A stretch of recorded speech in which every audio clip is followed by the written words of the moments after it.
오늘 우리는 소금과 빛이 된 우리라는 주제로 함께 하나님 말씀을 나누도록 하겠습니다. 우리는 지난 시간에 우리를 향한 하나님의 세 가지 뜻을 함께 나눴습니다.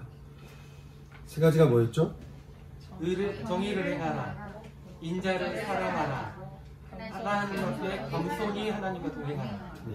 네, 이 세 가지가 아직 떠오르지 않으시려면 여러분 회개하는 심정으로 주님께 이걸 꼭 마음 품고 여러분 이 세 가지를 꼭 외우시기 바랍니다. 왜냐하면 이것은 우리를 향한 하나님의 뜻이기 때문에 그렇습니다. 정의를 행한다고 말씀드렸지만 무슨 대단한 일을 하라는 게 아닌 것이죠. 어떤 택시 기사분께서 할머니를 태우시는데 할머니가 그러시다는 거예요. 기사 아저씨 요양원에 가십시다 그러는 거예요. 그러면서 그 할머니가 사람 죽을 때 가는 요양원, 내가 병이 걸려서 곧 죽는데 그러시면서 애들한테 짐대기도 싫어서 나 요양원에 가는 거니까 가자는 것이죠. 그러자 기사분이 그 얘기를 딱 듣고는 미터기를 딱 끄고 할머니에게 그랬다는 거예요. 할머니 혹시 가보고 싶은 데가 있으세요? 그리고는 할머니를 모시고 시내에 나가서 할머니가 젊었을 때 이렇게 자주 다니던 골목, 또 할머니 남편과 이렇게 데이트하던 길목, 정들었던 어떤 식당들이 이렇게 돌아다녔다는 거예요. 그럼 이제 요양원에 도착해서 짐을 내리면서 할머니를 이렇게 안아드리는데 할머니께서 우시면서 그러시더라는 거예요. 나에게 마지막 참 좋은 길을 안내해 주셔서 고맙습니다. 여러분, 이런 것이 바로 정의를 행하는 것이 아니겠냐라고 하는 거예요. 내게 있는 재능과 은사와 달란트, 그리고 내가 하는 일에서 우리는 얼마든지 세상에서 힘없고 힘겹고 힘을 잃어버린 사람들에게 우리는 정의를 행할 수 있습니다. 저는 저와 여러분의 삶이 어떤 방법으로든 정의를 행하는 삶을 두고 기도할 수 있는 저와 여러분 될 수 있기를 소망합니다. 우리는 정의를 행하는 것을 먼저 다른 사람에게 요구하는 경향이 좀 있습니다. 좀 이렇게 해야지, 저 사람 저렇게 해야지. 근데 여러분 먼저 나부터 하는 거예요. 그것이 바로 인자를 사랑하는 것이기 때문에 그런 것이죠. 지난 시간에도 함께 나눴지만 여러분 아들을 내놓으시고 우리 영혼을 살려주시는 분의 뜻이라면 여러분 잘하지 못해도 그래도 말씀을 두고 한번 이렇게 살아봐야 되지 않겠습니까? 저는 저와 여러분의 신앙이 그럴 수 있기를 바랍니다. 오늘 우리는 이사야서 말씀을 통해 이스라엘 통한 하나님의 우픈 이야기, 뭔가 참 웃기면서도 슬픈 그런 이야기를 우리는 듣게 됩니다. 하나님께서 말씀하시기를 이스라엘 향해서 그렇게 말씀하시는 거예요. 너희들이 날마다 나를 찾아온다는 거예요. 날마다 나를 찾아온다. 좋은 거겠죠? 그리고 나의 길 알기를 즐거워한다는 것이죠. 그래서 마치 공의를 행하며 하나님의 법을 버리지 않는 나라와 같다는 거예요. 이게 좋게 이야기하는 것이죠. 또한 의로운 판단을 하나님께 구하고 하나님과 가까이 하기를 즐거워해서 누가 봐도 이 이스라엘은 거룩한 나라요, 거룩한 백성처럼 보이는데 그런 나라인데 그래서 발언법이 나오는 것은 하나님이 보시기에는 그렇게 보이지 않았던 거예요. 왜냐하면 사실 주님은 우리를 보실 때 우리의 물론 행위를 보시지만 먼저 우리의 중심을 보시죠. 우리 중심에서 나오는 행위를 또 축복하시죠. 근데 그들의 신앙 중심을 하나님 보시니까 거기는 하나님이 있는 것이 아니고 다 자기가 있는 거예요. 자기가 있는 거예요.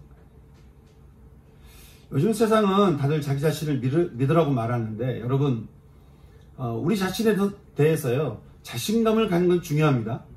여러분 이래봬도 우리가 하나님의 형상입니다. 그러니까 자신감을 가질만 하잖아요. 예, 우리에게 무한한 가능성이 있지 않습니까? 하나님의 형상이 있으니까. 하지만요 여러분 자신감하고 믿음은 다릅니다. 아담과 하와를 유혹했던 마귀의 유혹도 보면요 너 자신을 믿으라고 그렇게 말하는 것과 같아요.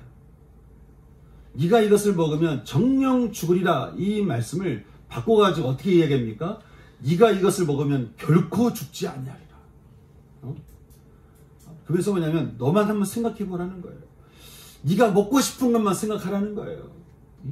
그래서 아담은 자기 자신만의 생각을 믿었고 결과는 에덴 동산에서의 추방이었습니다. 이스라엘은 겉모양은 하나님을 믿는 믿음처럼 보였습니다. 하지만 사실 그들의 신앙은 자기를 위한 신앙이었어요. 하나님도 나를 위해서 필요한 거예요. 모든 신앙, 예배 드리는 거, 이것은 나를 위한 거예요. 어디 11절 드리고, 내가 무슨 봉사하고, 금식하고, 이 모든 것은 다 나를 위한 거예요. 나를 위해서 하나님이 오히려 필요한 그런 신앙이었다고 하는 것이죠.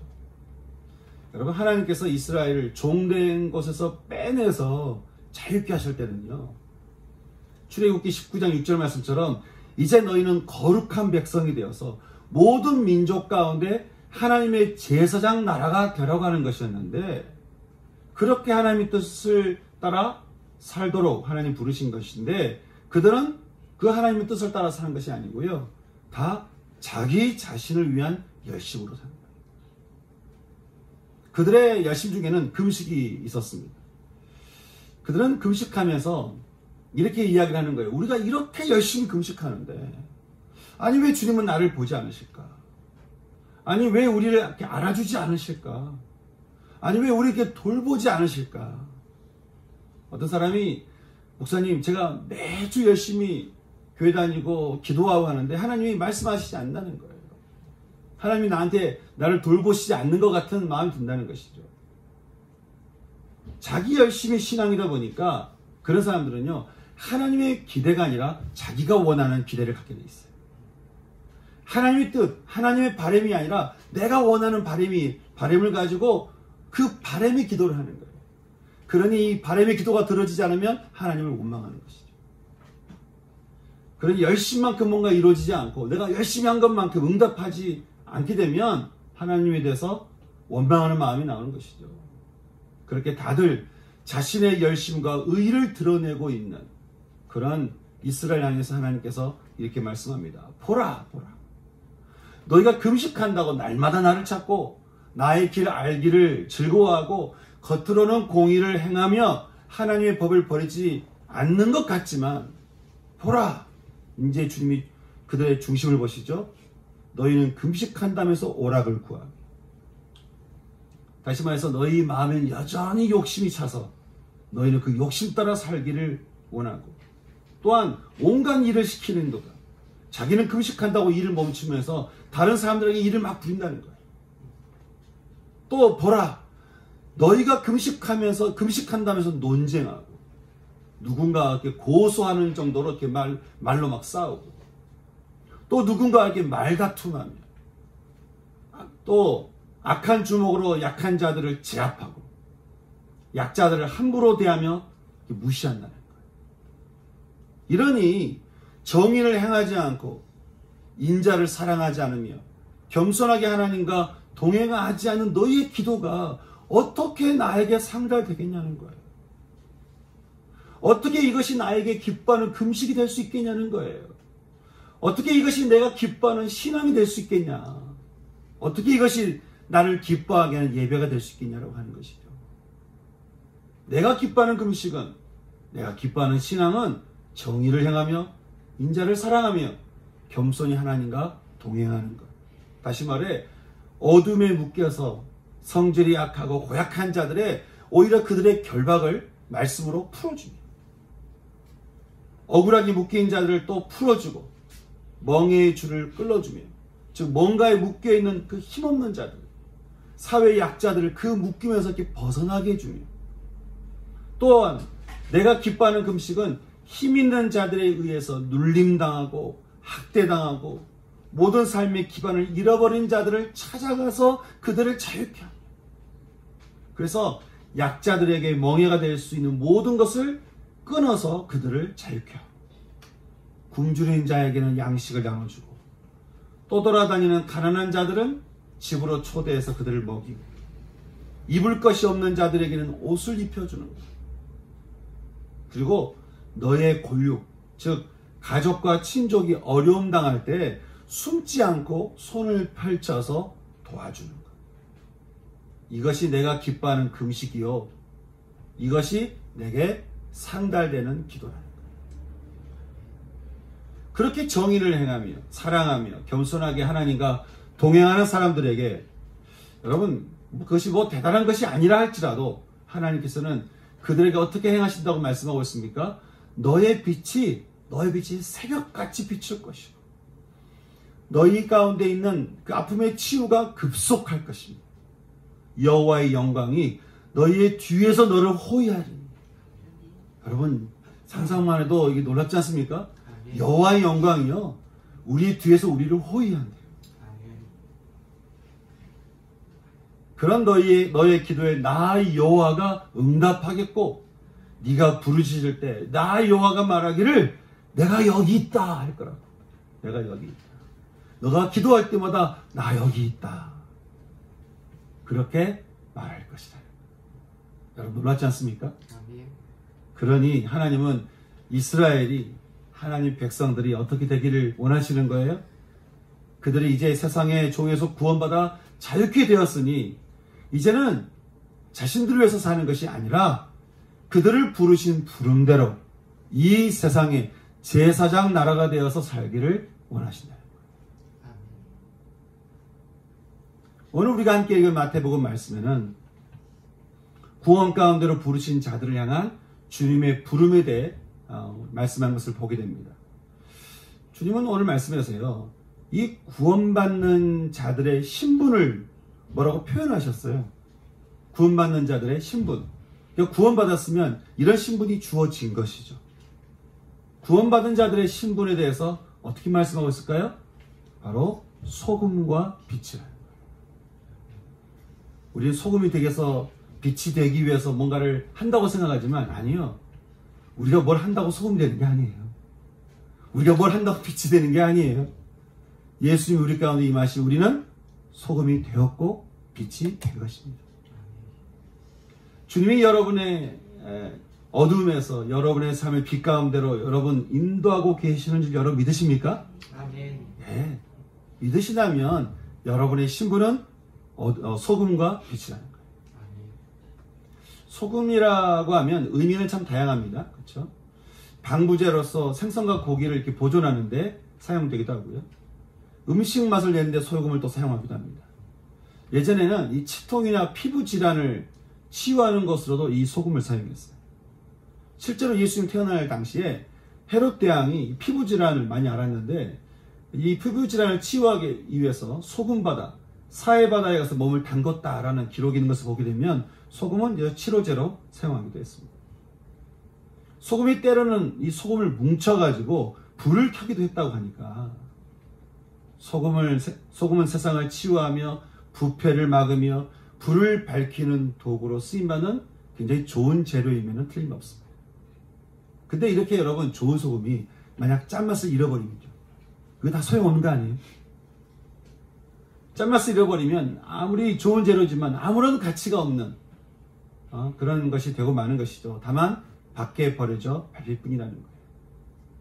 이처럼 주님은 우리가 세상의 소금으로 부름받은 자들이라고 하시면서 소금이 만약 그 맛을 잃으면 이 세상을 무엇으로 짜게 할 것이냐. 쓸데없이 밖에 버려져 사람들에게 밟힐 뿐이라고 하는 것이죠. 그러니 소금은 그 부름대로 짜야 된다는 거예요. 또 하나님의 나라로 부름받은 믿은 자들의 신분에 대해서 주님은 빛이라고 말씀하고 있습니다. 빛은 말 그대로 빛입니다. 근데 여러분 그냥 빛이 아니에요. 보니까 여기 세상의 빛이라고 했죠. 세상의 소금이라고 하는 거하고 세상의 빛이라고 하는 단어에 이 세상은 서로 다른 단어입니다.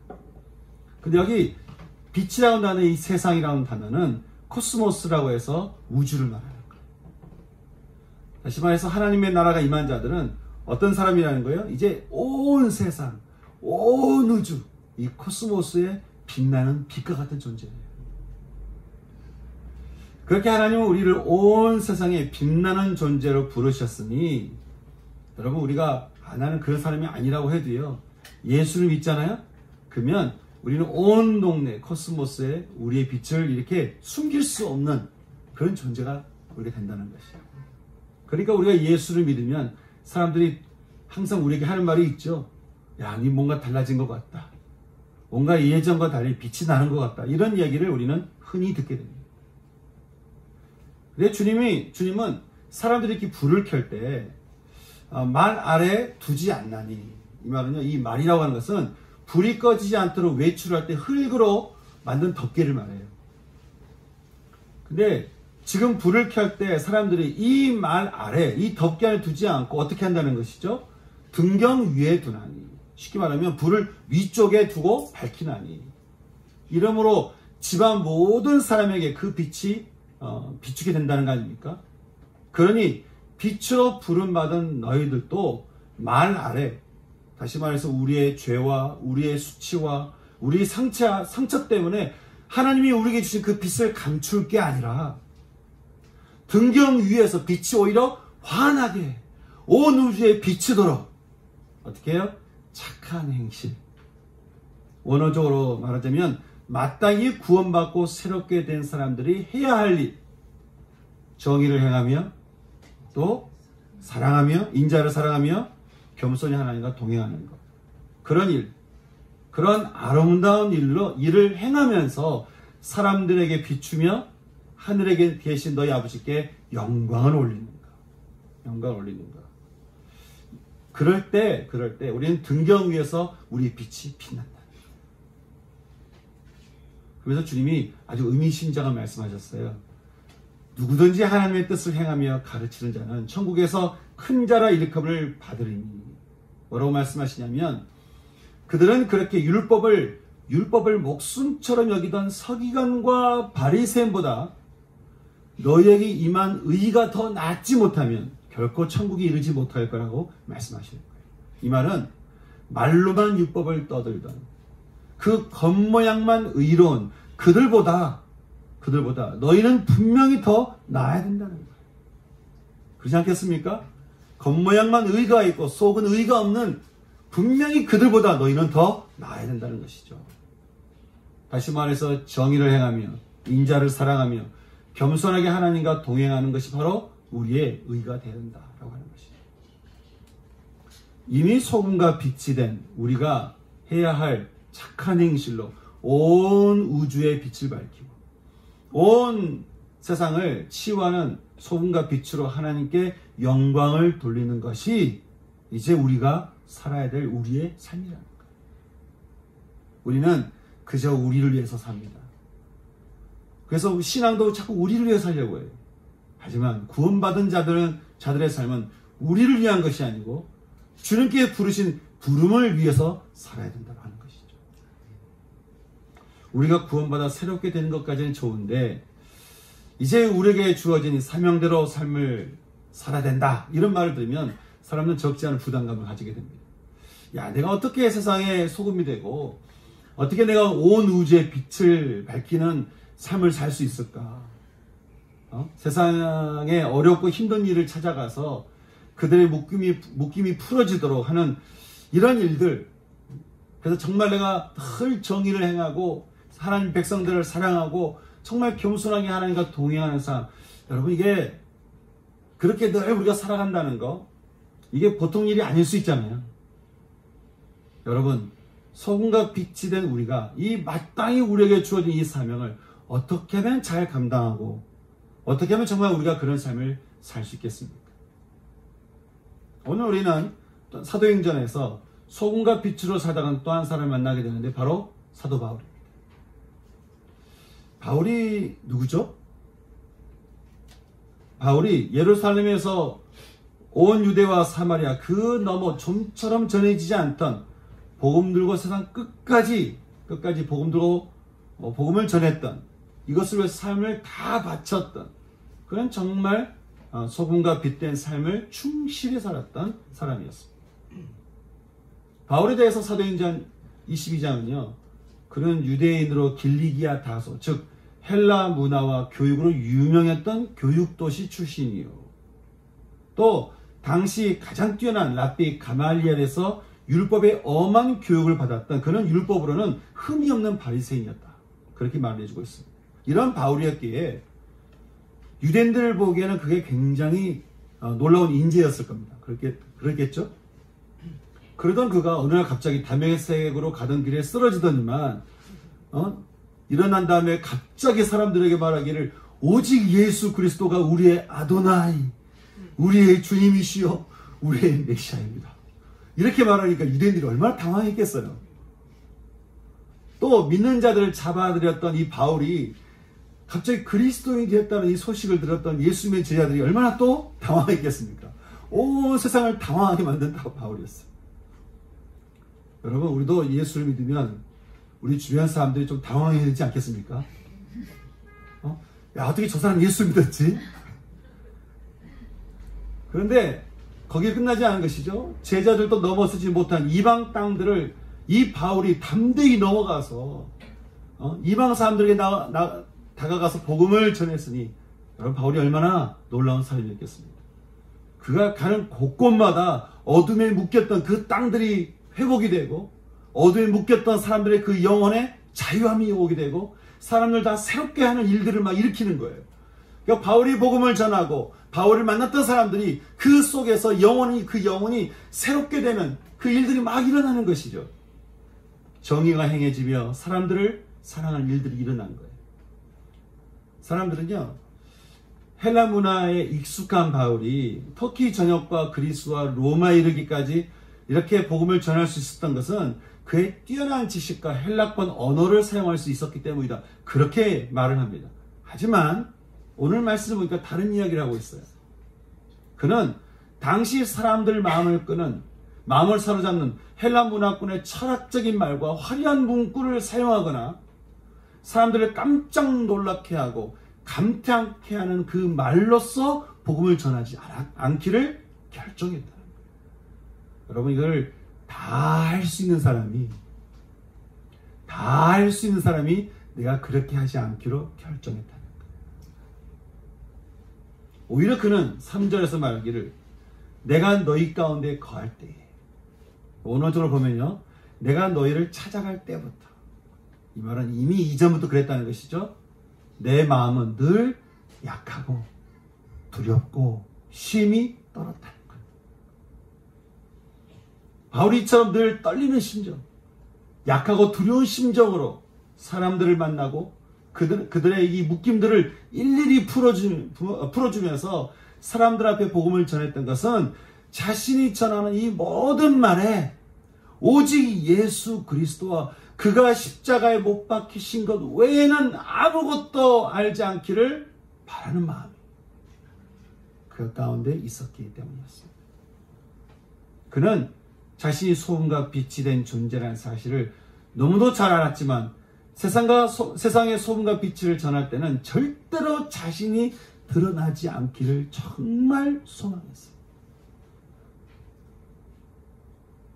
그러면서 4절에 말하기를 내 말과 내 전도함이 이렇게 개인적으로 만나는 대화나 또 공식적으로 전하는 말씀이 설득력 있는 지혜의 말, 즉 설득력 있고 구변이 좋으면서 유혹하는 언어를 사용해서 사람들을 이렇게 휘어잡는 식으로 하지 않고 그는 어떻게 소금과 빛된 삶을 살았다고 말합니까?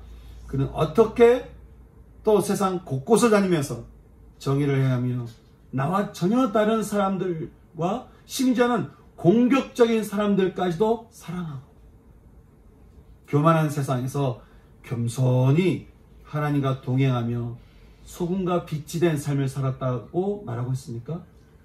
여러분, 우리는 소금과 빛으로 부름받아서 우리는 정말 어떻게 하면 진짜 우리는 소금과 빛된 삶을 정말 주님께서 원하시는 대로 하나님의 뜻을 따라 우리는 살 수 있겠습니까?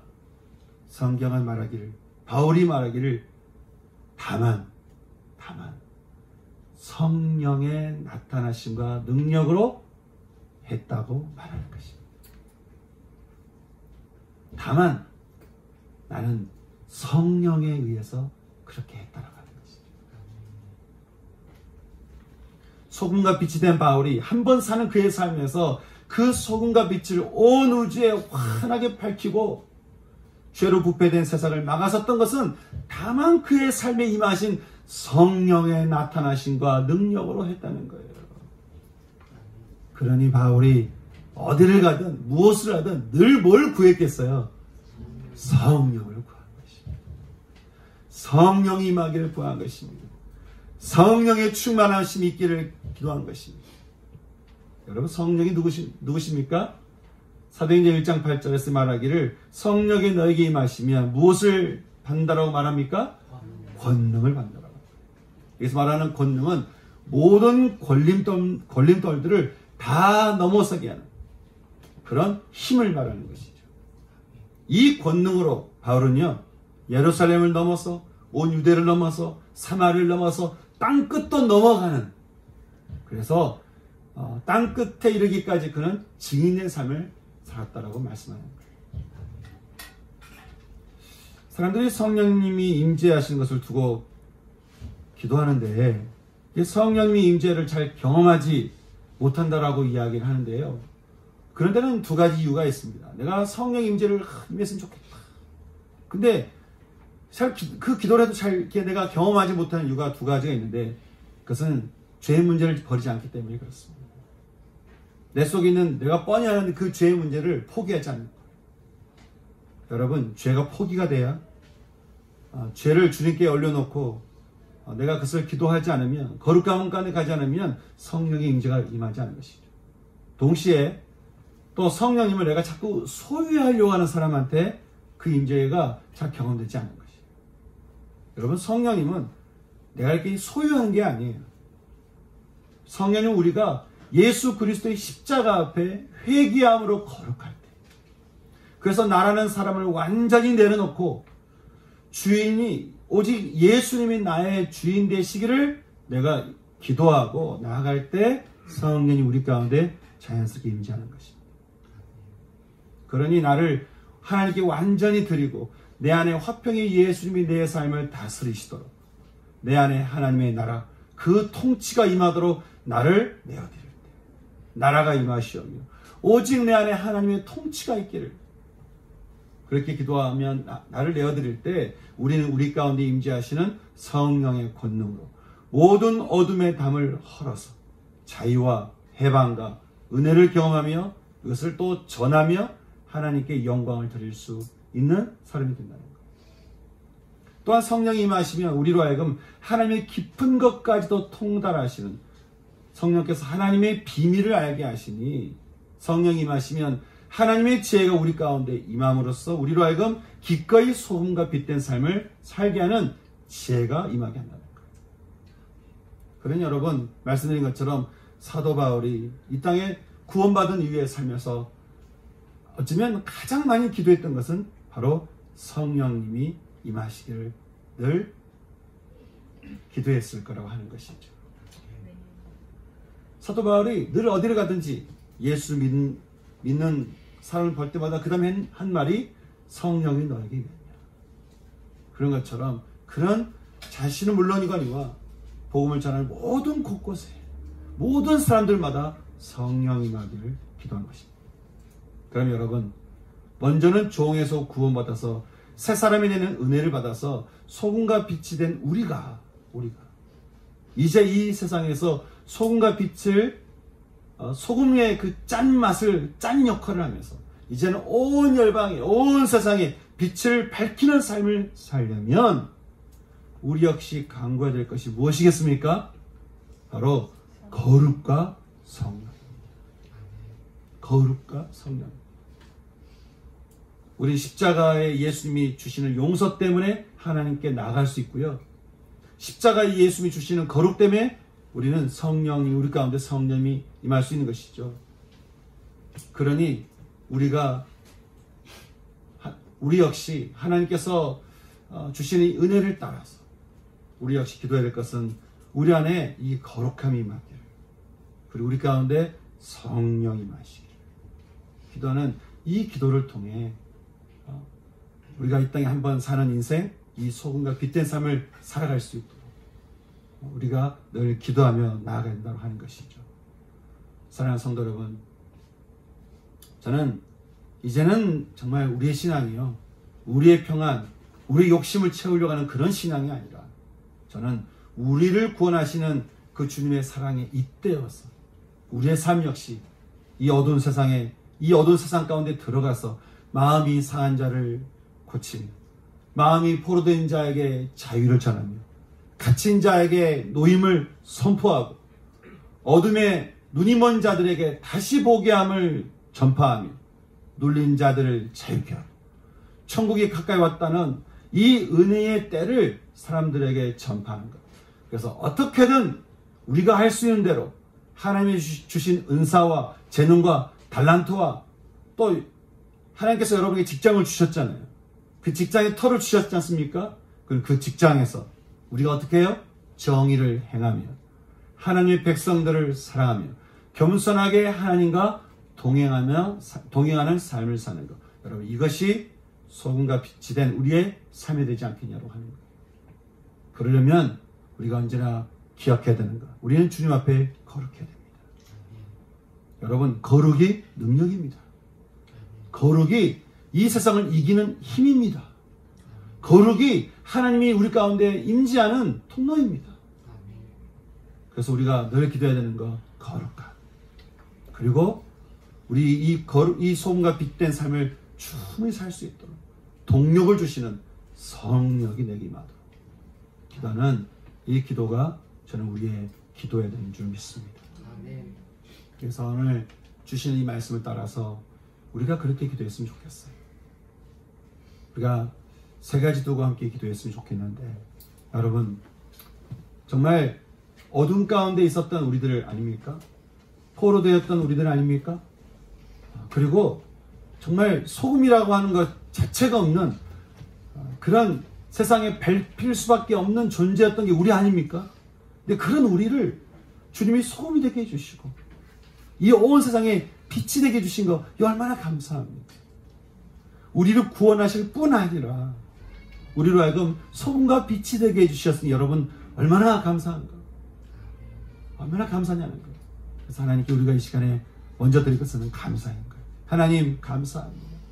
우리를 기가 막힌 삶 가운데로 초대해 주셔서 하나님 감사합니다. 또 한 가지 기도할 것은, 하나님, 내가 주님 앞에 거룩하기 원합니다. 여러분 삶에 거룩하지 못한 여러분의 습관과 행동과 태도와 여러분 중심의 마음이 있다간다면, 여러분 중심에 그 욕심이 있다간다면, 여러분이 내려놓고 싶지 않은 교만한 마음이 있다간다면, 여러분 이 시간 주 앞에 십자가 앞에 그것을 회개하시고 돌이키시면서 하나님 저를 용서하여 주시옵소서. 주님 저를 긍휼히 여겨 주시옵소서. 십자가 보혈의 피를 깨끗이 씻어 주시옵소서. 함께 말씀으로 여러분 자신을 위해서 기도하시기 바랍니다. 그리고 세 번째 기도하는 것은 성령이 내 안에 임하시기를 함께 기도했으면 좋겠습니다. 하나님, 소금과 빛된 삶을 충분히 살아갈 수 있도록 성령 하는 내 안에 충만히 임재하여 주시옵소서. 감사함과 거룩함, 성령이 내 안에 충만히 임하시도록 함께 기도하겠습니다. 기도하시겠습니다. 하나님 아버지, 시간을 주옵소서. 하나님 너무 감사합니다. 하나님 너무 감사합니다. 하나님 정말 감사합니다.